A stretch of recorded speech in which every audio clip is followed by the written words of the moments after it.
To my educational channel విద్యా ఉద్యోగ సమాచారానికి స్వాగతం. మీకు ఈ వీడియోలో నేను నేషనల్ మూమెంట్ గురించి వచ్చిన ఒక ఆర్టికల్ని అయితే విశ్లేషిస్తున్నాను. ఎందుకంటే ఇది కాంపిటేటివ్ ఎగ్జామ్స్కి చాలా ఇంపార్టెంట్ ఆర్టికల్. గాంధీ యుగం అంటాము భారత జాతీయోద్యమంలో. ఇలాంటి ఇంట్రెస్టింగ్ వీడియోస్ కోసం ఛానల్ని సబ్స్క్రైబ్ చేసుకోండి. మీకు లేటెస్ట్ అప్డేట్స్ అన్నీ కూడా అందుతుంటాయి. నేషనల్ మూమెంట్ మీకు జనరల్ స్టడీస్లో భారతదేశ చరిత్రలో ఈ నేషనల్ మూమెంట్ అనేది చాలా కీలకమైనటువంటి టాపిక్. దీన్ని మనం జాతీయోద్యమం అంటాం. బ్రిటిష్ వారికి వ్యతిరేకంగా జరిగినటువంటి ఉద్యమం ఇది. అయితే బ్రిటిష్ వారికి వ్యతిరేకంగా జరిగిన ఈ నేషనల్ మూమెంట్ లేదా జాతీయోద్యమాన్ని మనం జనరల్గా 3 దశలుగా విభజిస్తాం. గుర్తుంచుకోండి. ఇక్కడ 3 పేజెస్ మీకు కనబడతాయి. 1885 to 1905 వరకు మీకు దాని మితవాద యుగం అన్నాము. ఇక్కడ మీకు ఎవరెవరు గోపాలకృష్ణ గోఖలే, ఫిరోజ్ షా మెహతా, దాదాబాయి నౌరోజీ, సురేంద్రనాథ్ బెనర్జీ లాంటి వాళ్ళు మితవాదులు అంటాం. ఎందుకంటే పూర్తిగా బ్రిటిష్ వారి మీద డైరెక్ట్ అటాకింగ్ చేయకుండా వాళ్ళు 3P సిస్టంలో వెళ్తుంటారు. వీరి యొక్క లక్ష్యము సంపూర్ణ స్వాతంత్రం కాదు. ఇక అతివాదులు 1905 తర్వాత ఎవరైతే మరి లాలా లజపతి రాయ్ కావచ్చు, బాలగంగాధర్ తిలక్ కావచ్చు, బిపిన్ చంద్రపాల్ లాంటి వాళ్ళు అతివాదులు. వీరు కొంత అతివాద ధోరణితో బ్రిటిష్ ప్రభుత్వం మీద విరుచుకుపడడం అనేది మనం గమనించవచ్చు. కానీ ఈ 2 వర్గాలు కూడా సంపూర్ణ స్వాతంత్ర సాధన కోసము సరే కొంత కృషి, అంటే అక్కడ మితవాదుల లక్ష్యమైతే పూర్ణ స్వరాజ్ కాదు, అతివాదులు పూర్ణ స్వరాజ్ కోసం డిమాండ్ చేశారు, కానీ సక్సెస్ కాలేదు.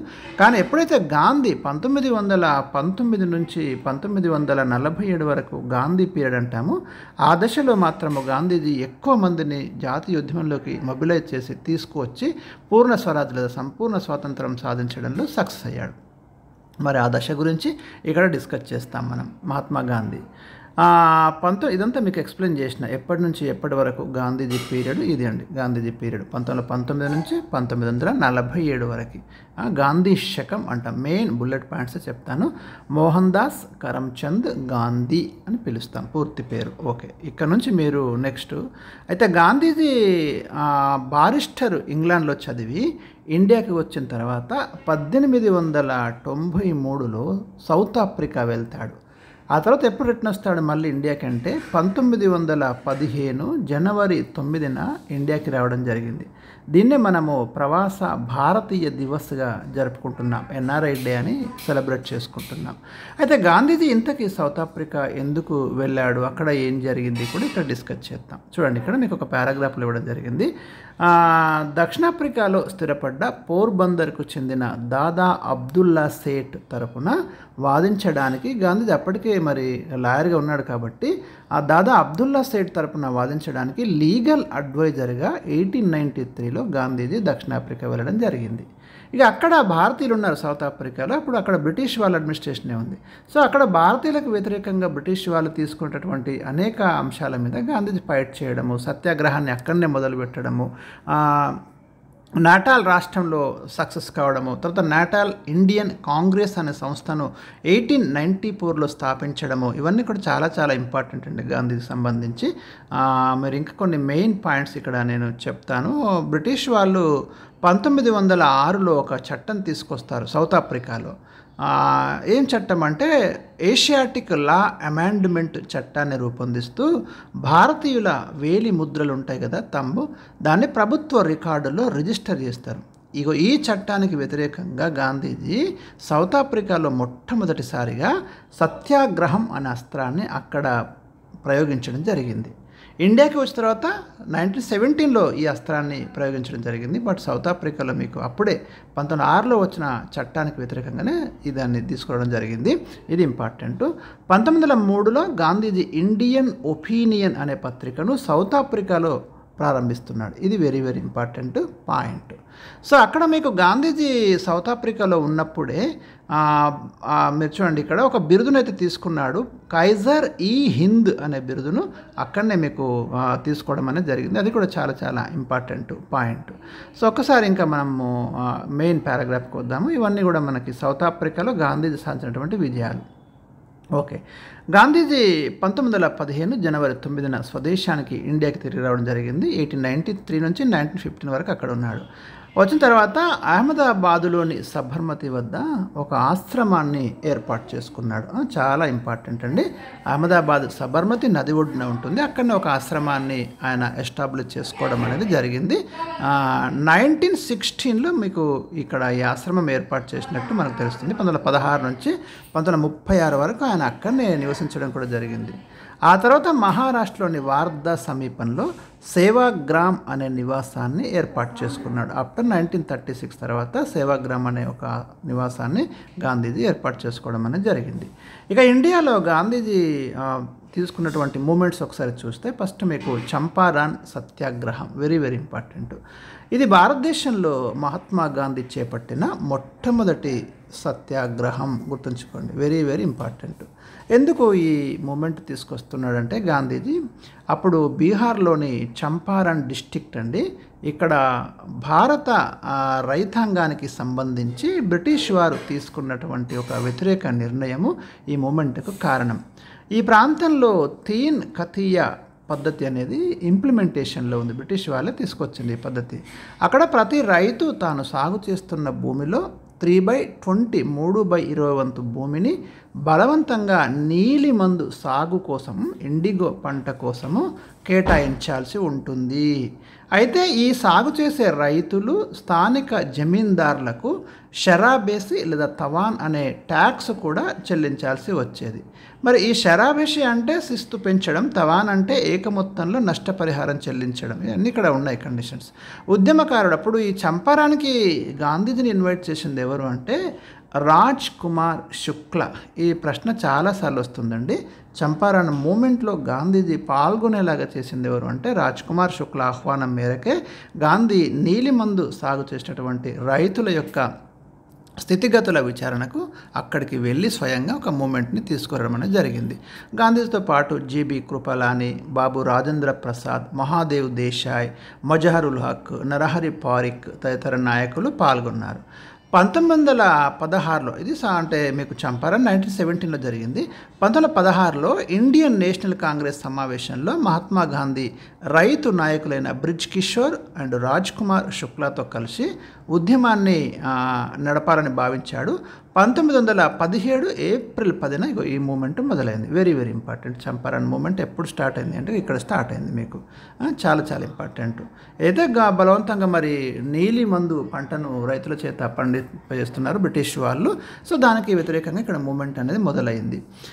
ఆ తర్వాత గాంధీజీ యొక్క ఉద్యమానికి తలొగ్గి 1917 మే 29 గాంధీని బీహార్ గవర్నర్ ఆహ్వానించి నీలిమందు రైతుల సమస్యల పరిష్కారాల గురించి ప్రాక్సియాక్ కమిటీని ఏర్పరిచి ఆ కమిటీకి కార్యదర్శిగా కూడా గాంధీజీని అపాయింట్ చేయడం జరిగింది. Very important. ఇక్కడ ప్రాక్సియాక్ కమిటీని ఇది చాలా కొత్త బిట్ అండి, మీకు గుర్తుపెట్టుకోండి. ఈ కమిటీ నివేదిక ఆధారంగా ఆ తీన్ కథీయ విధానం ఉంది కదా, అది రద్దు చేయడం కూడా జరిగింది. చంపారణ్ సత్యాగ్రహంతో రైతు ఉద్యమాలు జాతీయ ఉద్యమంలో భాగమయ్యాయి. మీకు నేషనల్ మూమెంట్లో ఈ రైతు ఉద్యమాలు కూడా చాలా కీలకం అన్నట్టు. తర్వాత మీరు నెక్స్ట్ చూడండి, అహ్మదాబాద్ సత్యాగ్రహం. వెంటనే మళ్ళీ ఇంకొకటి స్టార్ట్ అయింది. అక్కడ అహ్మదాబాద్లో సమస్య ఏంటంటే అహ్మదాబాద్ టెక్స్టైల్ మిల్ అండి. ఆ కార్మికుల తరపున 1918లో గాంధీజీ ఈ ఉద్యమాన్ని చేపట్టడం అనేది జరిగింది. ఇక్కడ నిత్యావసర ధరల పెరుగుదలకు అనుగుణంగా కార్మికులు మిల్లు యాజమాన్యం మరి బోనసులు ఇవ్వట్లేదు. అలాగే 1917లో అక్కడ ప్లేగు వ్యాధి వ్యాపించినప్పుడు కార్మికులు అహ్మదాబాద్ను వదిలేసి చాలామంది విలేజ్కి వెళ్ళిపోతారు. అప్పుడు వారిని అట్రాక్ట్ చేయడానికి ఈ కంపెనీ ఏం చేసింది అంటే వారి వేతనాలను 75% పెంచిండ్రు. కానీ ప్లేగు వ్యాధి తగ్గిన తర్వాత మళ్ళీ పాత జీతం వేస్తామని చెప్పిండ్రు కార్మికులకి. దీంతో ఇప్పుడు కార్మికులు యజమానుల మధ్య ఒక సంఘర్షణ అనేది స్టార్ట్ అయింది. కాన్సెప్ట్ అర్థమైంది కదా, అక్కడ ప్లేగు వ్యాధి వచ్చింది. చాలామంది కార్మికులు టెక్స్టైల్ ఇండస్ట్రీ కార్మికులు అంతా విలేజ్కి వెళ్ళిపోయినారు. కానీ మరి ఇప్పుడు వర్క్ నడవాలంటే వాళ్ళందరినీ వెనక్కి రమ్మన్నారు. మీకు 75% శాలరీ ఎక్కువ ఇస్తామని చెప్పి పట్టుకొచ్చిండ్రు. ప్లేగ్ వ్యాధి తగ్గిన తర్వాత ఏం చేసిండ్రు, లేదు మీకు పాత జీతం ఇస్తామని మళ్ళీ చెప్పిండ్రు. దీంతో అక్కడ గొడవ మొదలైంది. అనసూయాబెన్, సారాభాయ్, ఆమె సోదరుడు అంబాలాల్ సారాభాయ్, ఇక్కడ చూడండి పేర్లు, అనసూయాబెన్ సారాభాయ్, ఆమె సోదరుడు అంబాలాల్ సారాభాయ్ పిలుపు మేరకు గాంధీ మిల్లు కార్మికుల తరపున ఉద్యమాన్ని చేపట్టి 1918లో Ahmedabad textile labour union, very important, ఒక కార్మిక సంఘాన్ని ఏర్పాటు చేయడం అనేది జరిగింది. ఈ ఉద్యమంలో భాగంగా గాంధీజీ 1918, ఇది బుల్లెట్ పాయింట్ అండి, దీంట్లో 1918 మార్చి 26న మొట్టమొదటిసారి ఆమరణ నిరాహార దీక్ష స్టార్ట్ చేసింది. ఇక్కడ క్వశ్చన్ వస్తుంది, గాంధీజీ ఏ ఉద్యమం సందర్భంగా తొలిసారిగా ఆమరణ నిరాహార దీక్ష ప్రారంభించిండు అనే ప్రశ్న వస్తుంది. అహ్మదాబాద్ ఉద్యమం గుర్తుంచుకోండి, సత్యాగ్రహం ఏమో చంపారన్ దగ్గర. అప్పుడు మిల్లు యాజమాన్యం దిగి వచ్చి జీతాలను 35% పెంచింది. అంటే వీళ్ళ యొక్క డిమాండ్స్ని అయితే కొంత అంగీకరించడం అనేది జరిగింది. ఇక్కడ ఈ ఘర్షణలో కార్మికులకి యజమానులకి జరిగిన ఘర్షణలో ఆనంద శంకర ధ్రువ మధ్యవర్తిగా ఉన్నాడు. ఈ పేరు గుర్తుంచుకోండి, వెరీ ఇంపార్టెంట్. ఓకే, ఇది ఒకటి. తర్వాత మీకు ఇంకొకటి ఇక్కడ ఖేడా సత్యాగ్రహం అని ఉంటుంది చూడండి, ఈ పైకి వెళ్ళండి కొంచెం, ఇక్కడ చూడండి ఖేడా. నెక్స్ట్ ఈ సత్యాగ్రహం గుజరాత్లోని ఖేడా జిల్లాలో 1918 మార్చి 22 నుంచి జూన్ 6 వరకు అయితే ఇది నడిచింది. అక్కడ ఏం జరిగిందంటే ఈ ప్రాంతంలో తీవ్రమైన కరువు వచ్చింది, పంట దిగుబడి 25% కంటే తగ్గింది. ఇలాంటి పరిస్థితులలో రెవెన్యూ వసూలు చేయవద్దని రెవెన్యూ రికార్డులలో ఉంది, కానీ బ్రిటిష్ వారు దాన్ని పాటిస్తారా? పాటించలేదు. పాటించకుండా రైతులను హింసించి రెవెన్యూ వసూలు చేసే ప్రయత్నం చేశారు. అప్పుడు మోహన్ లాల్ పాండ్యా అనే వ్యక్తి మొదట ఈ ఉద్యమాన్ని స్టార్ట్ చేసిండు, వెరీ వెరీ ఇంపార్టెంట్ అండి, ఖేడా సత్యాగ్రహంలో. ఆ తర్వాత వల్లభాయ్ పటేల్, ఇందూలాల్ యాడ్నిక్ సహాయంతో గాంధీజీ ఉద్యమాన్ని ఉద్ధృతం చేయడం జరిగింది. చివరికి ఖేడాలో రెవెన్యూ వసూలు నుంచి మినహాయింపు ఇవ్వడం అనేది జరిగింది. సో మీరు గమనించండి, గాంధీజీ చంపారన్ మూమెంట్ కావచ్చు, అహ్మదాబాద్ మూమెంట్ కావచ్చు, తర్వాత మీకు ఖేడా సత్యాగ్రహం కావచ్చు, సక్సెస్ అవుతున్నాడు, ప్రతి చోట ఆయనకి సక్సెస్ అవుతున్నాడు. సో ఇవి ఈ వీడియోలో చాలా కీలకమైనటువంటి పాయింట్స్. మరిన్ని పాయింట్స్ మీకు నెక్స్ట్ వీడియోలో వస్తాయి. ఇక్కడ బిరుదు చూడండి, గాంధీజీని జాతిపిత అని ఎవరు పిలిచారంటే సుభాష్ చంద్రబోస్ పిలుస్తున్నాడు. మహాత్మా అని పిలిచింది రవీంద్రనాథ్ ఠాగూర్, చాలా చాలా ఇంపార్టెంట్ అండి, ఎప్పటికి క్వశ్చన్స్ వస్తాయి, గుర్తుపెట్టుకోండి. బాపూజీ అని ఎవరు అన్నారంటే జవహర్లాల్ నెహ్రూ అన్నాడు. ఇక కైజర్ ఏ హిందూ, మీకు సౌత్ ఆఫ్రికాలో గాంధీజీ 1915లో అక్కడ ఉన్నప్పుడు బోయర్ యుద్ధ సమయంలో దక్షిణాఫ్రికాలో బ్రిటిష్ ప్రభుత్వానికి యుద్ధ కృషిలో సైనిక దళాల్లో ప్రజలు చేరడంలో పూర్తిగా సహాయం చేస్తే గాంధీజీ బాగా హెల్ప్ చేసింది అక్కడ. అప్పుడు బ్రిటిష్ వారు ఈ టైటిల్ ఇవ్వడం అనేది జరిగింది, చాలా చాలా ఇంపార్టెంట్. ఇక గాంధీ స్థాపించిన పత్రికలు చూస్తే మీకు యంగ్ ఇండియా, ఇది ఇంగ్లీష్ పత్రిక, హరిజన్ ఇది గుజరాతీ పత్రిక, చాలా ఇంపార్టెంట్, డైరెక్ట్ క్వశ్చన్స్ వస్తాయి. నవజీవన్ గుజరాతీ మాసపత్రిక, ఇండియన్ ఒపీనియన్ ఇది ఇంగ్లీష్ పత్రిక. చూడండి సౌత్ ఆఫ్రికాలో స్టార్ట్ చేసిండు 1903లో, ఇది ఇండియన్ ఒపీనియన్. ఇక పుస్తకాలు చూస్తే the story of my experiments with truth, ఇది ఆత్మకథ అండి, తన 13వ ఏట జరిగిన బాల్య వివాహం గురించి కూడా వివరించడం జరిగింది. ఇక రెండో book Satyagraha, concept of self rule, Hind Swaraj, Indian struggle, the Yerwada Mandir, ఇవి గాంధీజీ రచించిన పుస్తకాలు, గాంధీజీ స్థాపించిన జర్నల్స్. సో ఇవి ఈరోజు మనకి గాంధీజీ గురించి చాలా ముఖ్యమైన మెయిన్ ఇన్ఫర్మేషన్ ఇవ్వడం జరిగింది. మరి వీడియో నచ్చితే మీరు తప్పకుండా లైక్ చేయండి, మీ కామెంట్స్ని కూడా తెలియజేయండి. ఇలాంటి మరిన్ని వీడియోలు కావాలంటే మీరు నాకు రాయండి కామెంట్స్లో, నేను తప్పకుండా మీకు కలెక్ట్ చేసి మీకు డిఫరెంట్ పత్రికలు చాలా అంటే అమూల్యమైనటువంటి మెటీరియల్ ఇస్తున్నాయి, తప్పకుండా మీకైతే అందిస్తాను.